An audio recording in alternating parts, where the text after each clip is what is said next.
बिस्मिल्लाहिर्रहमानिर्रहीम। अल्लाहुम्मा सल्ली अला मुहम्मद व अला आलि मुहम्मद व बारिक वसल्लिम अलैहि। Dear students, today we are discussing Le Chatelier's principle. तो इसको ज़रा टॉपिक को बड़ा ही किताब में से निकाल लें। तो सबसे पहले जो है वो आपको हम ये बता दें कि ली चैटलेयर जो है वो ने ये जो प्रिंसिपल है, उसने जो अपना ये जो कंसेप्ट है वो किस बेस पर दिया है। तो ली चैटलेयर जो है उसने डिफरेंट कंडीशंस का जो अफेक्ट है वो रिवर्सिबल रिएक्शंस के ऊपर स्टडी किया। मसलन कि अगर रिएक्टेंट या प्रोडक्ट की कंसंट्रेशन को चेंज किया जाता है तो फिर रिवर्सिबल रिएक्शन जो है उसके ऊपर क्या असर होता है, और इस तरह से टेम्परेचर, प्रेशर वगैरह का। तो सारा स्टडी करने के बाद जो कंक्लूजन उसने निकाला वो उसे हम क्या कहते हैं, ली चैटलेयर प्रिंसिपल कहते हैं। तो ज़रा आप अपनी किताब से इस स्टेटमेंट को पढ़िएगा। It states that if stress को बड़े अंडरलाइन करके क्या लिख रहे हैं, चेंज इन कंडीशन। जब कोई स्ट्रेस जो है वो स्ट्रेस कौन है, change in condition is applied, लगाई जाती है टू ए सिस्टम कौन है, रिवर्सिबल रिएक्शन हमारे इस टॉपिक में, ठीक है ना जी। एट इक्विलिब्रियम, जब वो सिस्टम इक्विलिब्रियम पर हो और वहाँ पे आप एक स्ट्रेस अप्लाई कर दें, यानी उस रिवर्सिबल वो उस इक्विलिब्रियम जिन कंडीशंस पे वो इक्विलिब्रियम स्टेब्लिश हुआ है उन कंडीशंस को तब्दील कर दें, द सिस्टम यानी reversible reaction try to nullify, ज़ायल करने की कोशिश करता है एज फार एज पॉसिबल, जितना मुमकिन हो सके, the effect of that stress, उस चेंज इन कंडीशन के असर को, टू रीगेन इक्विलिब्रियम। ये लफ्ज़ खुद लिख लेने किताब में नहीं है, इसलिए मैंने बोर्ड पे ये लिखा है। तो बड़ा जी दोबारा से एक दफ़ा पढ़ लें कि if a stress is applied to a system at equilibrium, जब हम किसी रिवर्सिबल रिएक्शन के ऊपर कोई स्ट्रेस लगाते हैं तो सिस्टम रिवर्सिबल रिएक्शन कम करने की कोशिश करता है as far as possible the effect of that stress, उस तब्दीली के असर को, ताकि दोबारा से इक्विलिब्रियम हासिल कर सके। तो बड़ा जी इसकी एप्लीकेशंस में कई एप्लीकेशंस हैं। तो देखें कि ली चैटलेयर जो है principle has many applications, it gives position and composition of the physical and chemical equilibria. तो ज़रा affect of change in concentration, पहला अगला पॉइंट शुरू हो गया है, affect of change in concentration. तो बड़ा जी इस चीज़ को समझने के लिए पहले आप किताब में से एक एग्जांपल लेते हैं। मैंने हेडिंग बना दिया explanation with the formation of bismuth oxychloride from bismuth trichloride and water. तो ये रिएक्शन आपके सामने, रिवर्सिबल रिएक्शन, ठीक हो गया ना। देखिए आप को हमने ये बात समझाई हुई है कि ये बिस्मथ क्लोराइड जब पानी के साथ रिएक्ट करता है, इसका इक्विलिब्रियम कौन सा एक्सप्रेशन लिख रहे हैं, Kc is equal to concentration of products, ऊपर आ जाएगा। पहला प्रोडक्ट कौन है, बिस्मथ ऑक्सीक्लोराइड, फिर दूसरा प्रोडक्ट कौन है, वाटर, सॉरी HCl। तो HCl का यहाँ पे कोफिशिएंट 2 है, तो इधर ऑक्सीजनेंट क्या हो जाएगा, 2 हो जाएगा।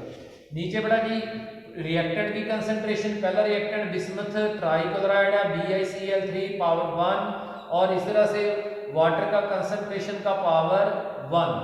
तो बड़ा जी अब बात ये है कि हम जो है ये एक इक्विलिब्रियम कॉस एक्सप्रेशन, अगर हम जो है वो जब ये रिवर्सिबल रिएक्शन, लेट्स सपोज आप कहते हैं टाइम 0 सेकंड पे इसके A मोल्स हैं और इसके B मोल्स हैं, वो पिछले टॉपिक की तरह, तो फिर इनके कितने होंगे, 0 0। लेकिन अगर जो है वो इक्विलिब्रियम पर इसके 2x हैं तो इसके x होने चाहिए, और इसके क्या होगा, A माइनस एक्स मोल्स बाकी बच जाएंगे, और इसके क्या हो जाएंगे, B माइनस एक्स। याद रखिएगा ये हमने ये पहला जो है वो टाइम 0 सेकंड्स पे है, फिर हमने टाइम कहाँ पे ले लिया है, इक्विलिब्रियम पे। अब फर्ज कर लेते हैं कि इक्विलिब्रियम पर बिस्मथ ऑक्सीक्लोराइड जो कि वाइड प्रेसिपिटेट्स बनाता है, यानी बिस्मथ क्लोराइड जो है वो पानी में हल हो जाता है। जैसे आप नमक को पानी में हल करते हैं तो वो बिल्कुल पानी की तरह शफाफ हो जाता है, जैसे चीनी को पानी में हल करते हैं वो पानी में हल होने के बाद नजर नहीं आती, इसी तरह से बिस्मथ ट्राइक्लोराइड को अगर आप पानी में हल करते हैं तो वो पानी में बिल्कुल हल हो जाता है, लेकिन जो है साथ वो पानी के साथ रिएक्ट भी करता है और रिएक्ट करके क्या बनाता है, बिस्मथ ऑक्सीक्लोराइड, जो कि वाटर इनसॉल्युबल है। क्या है? Water insoluble. तो उसके वाइड प्रेसिपिटेट्स, बड़े प्रेसिपिटेट्स का मतलब होता है, प्रेसिपिटेट्स का ये हमने डेरिवेशन केमिस्ट्री में लिखते होते हैं पीपीटीज, और प्रेसिपिटेट्स का मतलब क्या होता है, insoluble particles, insoluble particles, insoluble crystals, insoluble solid grains वगैरह वगैरह। तो बड़ा जी जो है बिस्मथ ट्राइक्लोराइड पानी के साथ रिएक्ट करके इनसॉल्युबल बनाता है। तो देखिए टाइम 0 सेकंड पे आपने इसके ए मोल ले लिए, वाटर के बी मोल्स हैं, तो इसके 0 इसको 0, आखिरकार रिएक्शन टाइम रिएक्शन शुरू हो गया, ये एक दूसरे के साथ रिएक्ट करके जब बिस्मथ ऑक्सीक्लोराइड में आखिरकार एक इक्विलिब्रियम एस्टैब्लिश हो गया। तो उस रिवर्सिबल रिएक्शन के रिएक्शन मिक्सचर में क्या मौजूद होगा, बिस्मथ ऑक्सीक्लोराइड मौजूद होगा, जिसकी वजह से सॉल्यूशन का कलर जो है वो क्या होगा, रिवर्सिबल रिएक्शन का कलर वाइट होगा, दूधिया इस तरह का होगा। तो अब लेकिन अब ये कि इक्विलिब्रियम एस्टैब्लिश हो गया, यानी वो पहले बिल्कुल पानी शफाफ था, फिर आस्ता आस्ता उसमें ना दूधियापन बढ़ता गया कि बिल्कुल फिर बढ़ना बंद हो गया। जहाँ पे बढ़ना बंद हुआ इसका मतलब वहाँ पे इक्विलिब्रियम अचीव हो गया, क्योंकि रिएक्टेंट और प्रोडक्ट की कंसंट्रेशन क्या हो गई, कांस्टेंट हो गई। ठीक हो गया जी। Rate of forward reaction becomes equal to rate of reverse reaction, वो बराबर हो गए। तो अब अगर इक्विलिब्रियम पे आप रिएक्टेंट या प्रोडक्ट में से किसी की कंसंट्रेशन को चेंज करते हैं, चेंज इन कंडीशन, स्ट्रेस लगा देते हैं, तो फिर इसके ऊपर क्या असर होगा। लेट्स सपोज आपने जो है वो वाटर डाल दिया, उसी रिवर्सिबल रिएक्शन के मिक्सचर में जो इक्विलिब्रियम पे था उसमें आपने पानी डाल दिया।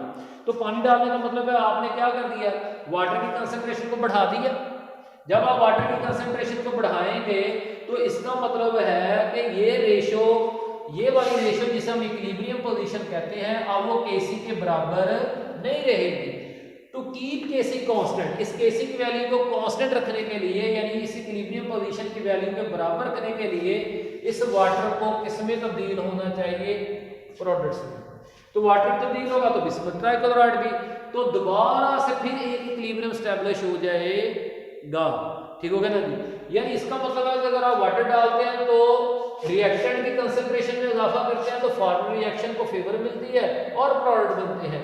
अगर इसी तरह से मिसाल के तौर पर जब आप HCl को निकाल लेते हैं या बिस्मथ ऑक्सीक्लोराइड को निकाल लेते हैं तो तब क्या होगा, यानी जब एक फिर इक्विलिब्रियम एस्टैब्लिश हुआ है, आपने उस रिवर्सिबल रिएक्शन में जब वो इक्विलिब्रियम पर था तो प्रोडक्ट्स में से एक को निकाल लिया, इसी को निकाल लिया, तो भाई फिर भी ये रेशो जो है वो किसके बराबर नहीं रहेगी, केसी के बराबर नहीं रहेगी। तो दोबारा से इस रेशो को केसी के बराबर आने के लिए जो है, क्योंकि हमने यहाँ से बिस्मथ ऑक्सीक्लोराइड निकाला था, और पैदा करने पड़ेगा फिर। तो इसका मतलब ये हुआ कि फॉरवर्ड रिएक्शन जो है वो उसको दो तरह से फेवर मिलती है, या तो रिएक्टेंट की कंसंट्रेशन में एडिशन करें या प्रोडक्ट में से कोई की कंसंट्रेशन को कम कर दें। अच्छा जी, और इसी तरह जो है वाइस वर्सा, अगर आप जो है वो मिसाल के तौर पर जो है वो इस इधर आप तेजाब डालते हैं, एसिड डालते हैं, रिवर्सिबल रिएक्शन फिर एक दफा इक्विलिब्रियम पे है, हर दफा इक्विलिब्रियम पे,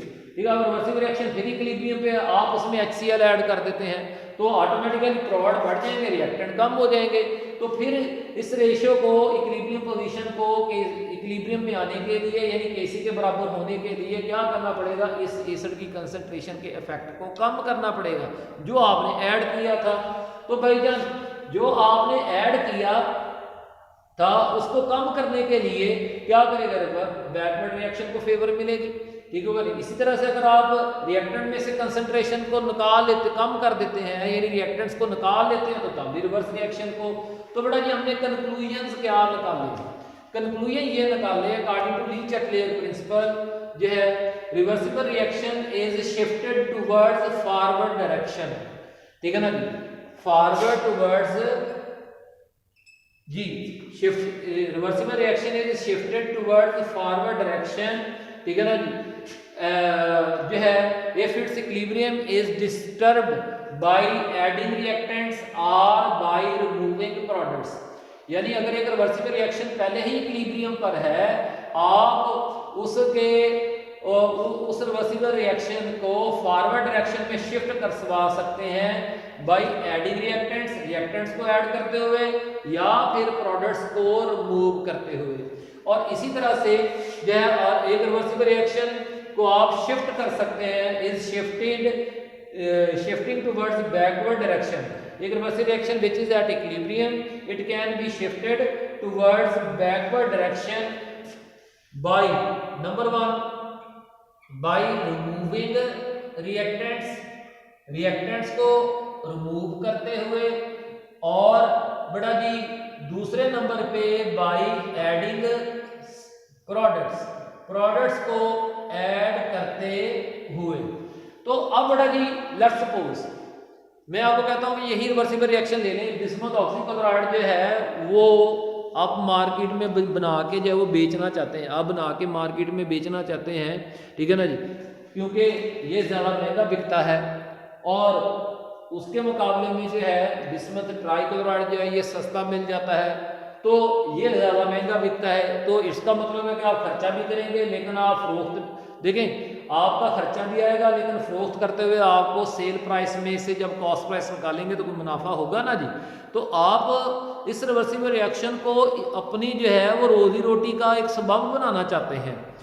बड़े ये शुरू होगी इकोनॉमिक ऑफ केमिस्ट्री की इकोनॉमिक्स से शुरू हो गई। हम रिवर्सिबल रिएक्शंस को मसनूई तौर पर इस्तेमाल करना चाहते हैं। कोई ऐसा मतलब बिस्मुथ ऑक्सीक्लोराइड बनता ही इस रिएक्शन से है, और इस रिएक्शन का प्रॉब्लम ये है कि ये रिवर्सिबल रिएक्शन है।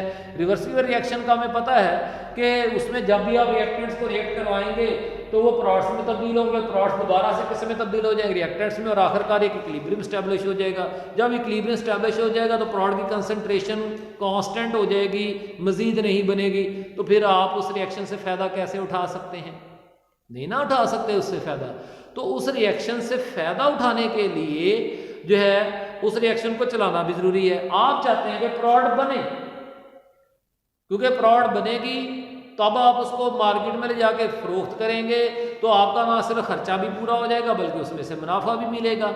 तो लेकिन मसला ये है कि इसमें तो फॉरवर्ड रिएक्शन के साथ साथ बैकवर्ड, आप चाहते हैं कि सिर्फ कौन सा फॉरवर्ड रिएक्शन चले रिवर्सिबल रिएक्शन का, बैकवर्ड रिएक्शन जो है वो ना चले, ताकि रिएक्शन रिवर्सिबल रिएक्शन की यील्ड बढ़ जाए। तो लीच एट लेयर प्रिंसिपल यानी लीच एट लेयर्स कंसेप्ट जो है वो हमें यही तो समझा रहा है कि भाईजान आप किसी भी रिवर्सिबल रिएक्शन को जो है वो अपने लिए इकोनॉमिकली फेवरेबल, रिवर्सिबल रिएक्शन को अपने लिए इकोनॉमिकली फेवरेबल कर सकते हैं बाय डिस्टर्बिंग इट्स इक्विलिब्रियम।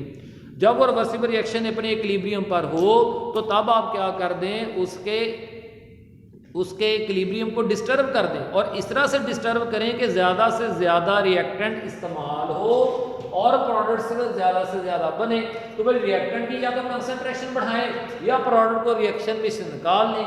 तो हम क्या करते हैं, to increase the yield of a reversible reaction removing one of the products में से एक प्रोडक्ट को निकाल लेते हैं। यहाँ भी आप देखेंगे 2 प्रोडक्ट्स हैं, इसमें से हम एक को निकालते रहेंगे वक्फे से। जब हम निकालेंगे तो क्या होगा, इक्विलिब्रियम डिस्टर्ब होगा। लीच एट लेयर के मुताबिक जो है वो डिक्रीजिंग कंसंट्रेशन ऑफ प्रोडक्ट को कम करने के लिए और प्रोडक्ट बनाई जाएगी, ठीक है ना जी, और दोबारा से इक्विलिब्रियम स्टैब्लिश हो जाएगा।